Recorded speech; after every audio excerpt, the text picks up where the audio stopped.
तो साथियों देखिए यहाँ पे आपका अगला अंतर मैं लेके आया हूँ व्यक्तिगत संसाधन और सामुदायिक संसाधन और राष्ट्रीय और अंतर्राष्ट्रीय। ये स्वामित्व के आधार पर आपको बताए थे कि 4 प्रकार के संसाधन होते हैं। तो कभी कभी क्या होता है कि अंतर भी पूछ देता है या आपको दीर्घ उत्तरीय में चारों क्वेश्चन को एक में डाल सकता है कि स्वामित्व के आधार पर संसाधनों को परिभाषित कीजिए। तो वैसे में आपको चारों को परिभाषा और एग्जाम्पल देना पड़ेगा, ठीक है। तो आप 4 नंबर प्राप्त कर पाएंगे।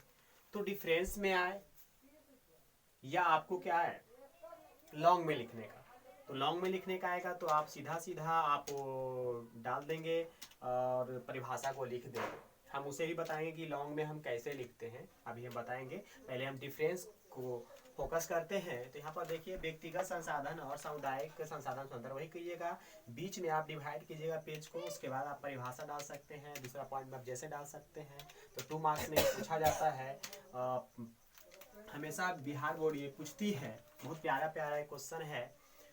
व्यक्तिगत संसाधन तो आपको बताए थे कि जिस पर पर्सनल व्यक्ति का हक होता है, जैसे आपकी बाइक, आपका वॉच, आपका अपना फोन आपका अधिकार है, उसको मैं यूज नहीं कर सकता, कोई और यूज नहीं कर सकता। हाँ कर सकता है, आपका परमिशन होगा तब, ऐसे नहीं।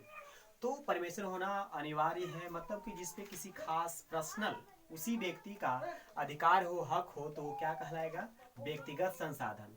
जैसे आपका घर, तालाब, चापाकल, बाइक, आपकी अपनी पेन, पेंसिल, इस पे आपका हक है।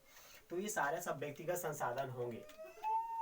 यहाँ पर भी सामुदायिक संसाधन की बात करते हैं, तो जिसपे उस समुदाय का हक होता है, एक खास समुदाय का हक होता है, पूरे समुदाय का हक होता है, तो वो सामुदायिक संसाधन कहलाएगा। क्या कहलाएगा? सामुदायिक संसाधन। जैसे मंदिर हो गया, पार्क हो गया, ठीक है, आपकी सामूहिक अस्पताल हो गया, तो आपको ये सारा जो भी है एक समुदाय का हक होता है, तो ये सामुदायिक संसाधन हो जाएगा। उसका दूसरे अंतर की ओर चलते हैं तो देखते हैं राष्ट्रीय संसाधन अंतर्राष्ट्रीय संसाधन में अंतर। तो राष्ट्रीय वही करेंगे, बीच में आप डिवाइड करोगे, उसके बाद में फिर आप 2 पॉइंट इधर 2 पॉइंट इधर दे सकते हैं। दूसरा पॉइंट जैसे भी चल सकता है। किसी राष्ट्र की सीमा के अंतर्गत, जो बॉर्डर लाइन है ना, उसके अंतर्गत तथा अगर वह देश किसी समुद्र से लगा है, उसका कोई भी किनारा समुद्र से लगा है, तो 200 एनएम तक समुद्र में अगर जो कोई संसाधन पाया जाएगा तो वो सब मिला के क्या कहलाएगा? राष्ट्रीय संसाधन।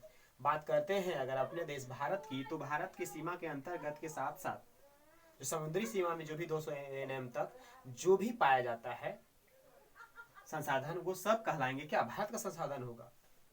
उस पर म्यांमार का हक नहीं होगा, ठीक है, बांग्लादेश का नहीं हक होगा। तो कहने का मतलब, या नॉर्थन अमेरिका का हक नहीं होगा। तो आपका जिसके सीमा के अंतर्गत में रहेगा उसका हक होगा, तो वो राष्ट्रीय कहलाएगा, उस देश का संसाधन।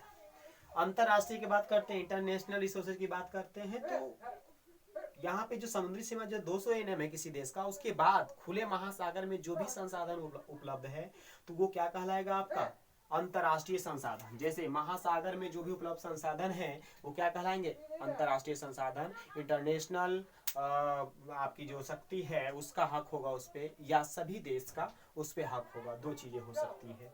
और लेकिन आपका राष्ट्रीय पे किसी एक का हक होगा। क्या होगा? किसी का एक का हक होगा। अब हम बात करते हैं अभी हम आपको बात करते हैं कि हम इस क्वेश्चन, अगर ऐसा क्वेश्चन रहेगा तो कैसे लिखेंगे हम। आपकी 4 नंबर में अगर क्वेश्चन आता है, आप देखिएगा ध्यान से कि 4 नंबर में क्वेश्चन आता है तो हम कैसे लिखते हैं। दीर्घ उत्तरीय क्वेश्चन आता है, जैसे क्वेश्चन में आएगा, यही क्वेश्चन रहेगा क्या?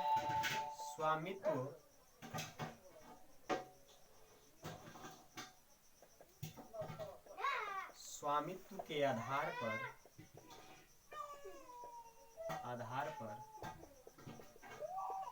संसाधन को परिभाषित कीजिए। तो ये अगर क्वेश्चन आपसे पूछती है बिहार बोर्ड, तो आप सबसे पहले इस क्वेश्चन का आंसर देंगे, जितना छोड़ेंगे आप, और छोड़ने के बाद आप लिखेंगे वही स्वामित्व के आधार पर 4 प्रकार के होते हैं। के आधार पर 4 प्रकार के संसाधन होते हैं जो इस प्रकार है। उसके बाद पहला, जैसे आपको पहला बता दिए क्या, व्यक्तिगत संसाधन, तो इसका आप परिभाषा दीजिएगा, फिर रह जाएगा, फिर दूसरा ऐसी दूसरा का परिभाषा दीजिएगा जैसे दीजिएगा, फिर आप तीसरा का परिभाषा दीजिएगा, फिर चौथा का दीजिएगा। तो इस तरह से आप लिखेंगे, पूरा एक सिलेबार चौथाई बना के लिखेंगे तो आपको 4 नंबर दे। समझ गए? तो ये 2 तरह से आ सकता है, डिफरेंस में आ सकता है, या तो फिर आपको दीर्घोत्तरीय में आ सकता है। ठीक है।